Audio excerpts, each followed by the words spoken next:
கிறிஸ்துவுக்குள் எனக்கு அருமையான தேவனுடைய பிள்ளைகளே, ஆண்டவராய் இயேசு கிறிஸ்துவின் நாமத்தினாலே உங்களுக்கு என் நண்பின் புத்தாண்டு நல்வாழ்த்துக்களை தெரிவித்துக் கொள்கிறேன்.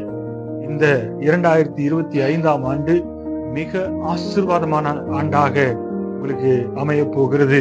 கர்த்தர் சொல்லியிருக்கிறார், இந்த ஆண்டு உயிர்ப்பிக்கிற ஆண்டாகவும் உருவாக்குகிற ஆண்டாகவும் உயர்த்தி வைக்கிற ஆண்டாகவும் இந்த ஆண்டு கர்த்தர் நமக்கு கொடுத்திருக்கிறார். ஒருவேளை நான் சோர்ந்து போயிருக்கிறேன், நான் பலவீனமா இருக்கிறேன், எனக்கு ஒண்ணுமே இல்லைன்னு நீங்க நினைச்சு கொண்டிருக்கலாம்.